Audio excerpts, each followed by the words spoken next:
Le 22 février 2023, suite à l'assassinat d'une enseignante, le ministre de l'Éducation, Pape Ndiaye, publiait ce propos sur Twitter. Immense émotion suite au décès, aujourd'hui, d'une professeure au lycée Saint-Thomas d'Aquin à Saint-Jean-de-Luz. Mes pensées pour sa famille, ses collègues et ses élèves. Je me rends sans délai sur place.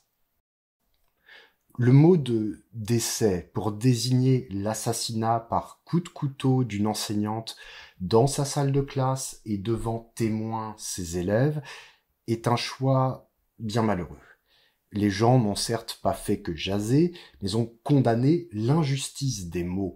On pourrait entendre leur révolte en lisant les refrains assassinat ou encore meurtre.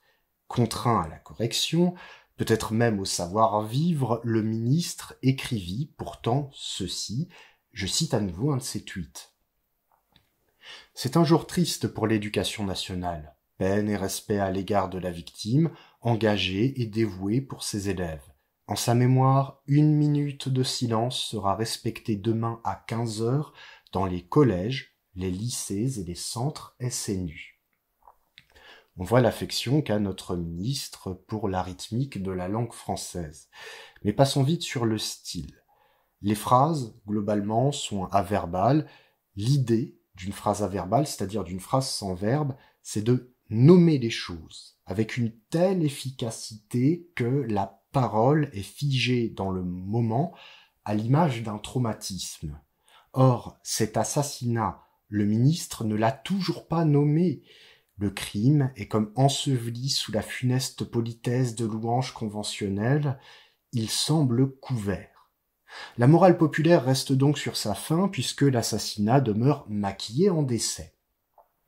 Il s'ensuit que le contrat qu'un chef devrait produire afin de permettre la guérison des passions, le ministre, non content de l'oublier, le singe avec 1 minute de silence.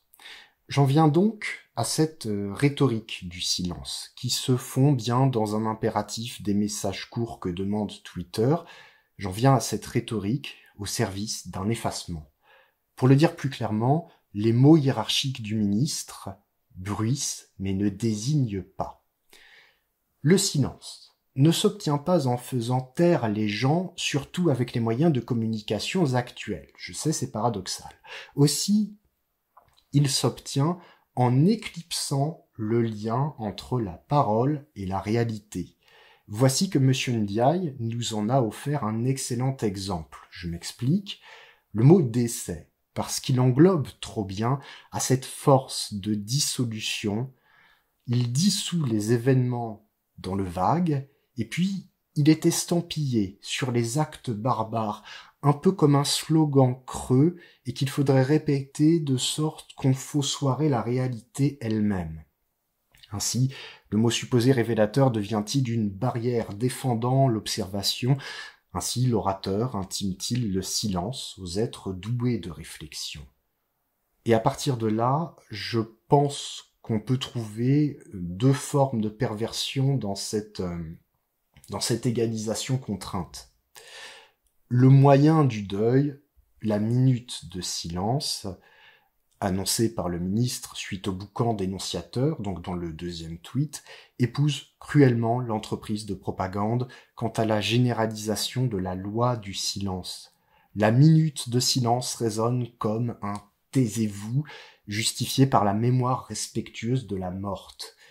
Consommez donc votre rituel, celui de vous taire. C'est ce que les gens ressentent et entendent malheureusement. Outre cela, il est un aspect culturel grave que je souhaite évoquer. L'événement d'une mort a quelque chose d'impersonnel. C'est pour beaucoup de gens une certaine dissipation, un vertige, une faillite de l'homme et de son expression. La mort est alors ressentie comme incontrôlable, voire, pour certains esprits, comme une puissance extérieure mais présente, c'est-à-dire surnaturelle. Ceci dit, qu'on soit croyant ou non, l'acceptation trouve son chemin grâce à la faiblesse de l'endeuillé. Dit autrement, le corps mort devient soudain étranger, la distance inéluctable, mais n'est-ce pas mieux ainsi? car ces limites nous aident à accepter la réalité et à retrouver une identité forte. Quel rapport avec les propos du ministre?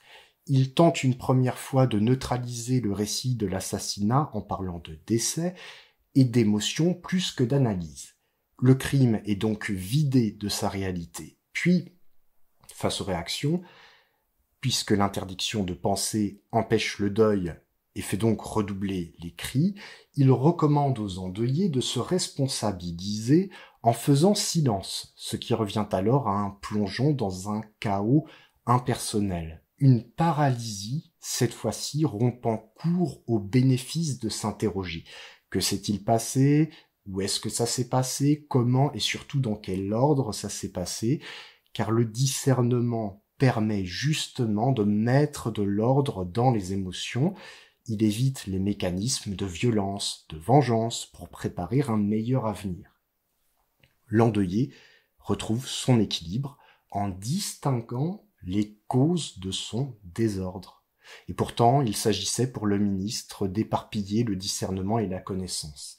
Évidemment, les gens empêchés dans le processus de deuil, dont les moyens sont soit interdits, soit cyniquement retournés contre eux, ces gens se sont révoltés. On ne peut décemment ordonner de faire peu de cas d'un tel traumatisme, un assassinat que les gens veulent décrier. Cependant que l'on pourra vous couper le souffle en trouvant les mots à votre place et faire perdre le sens de la mesure, cette fois-ci par insensibilité. Alors, la décence et les facultés de réflexion, l'émotion raisonnée rejoignent la tombe du mort où le temps efface le nom de frère humain. À présent et pour l'avenir, il faut que nos pensées aillent à cette femme pour le mieux de tous, pour l'action.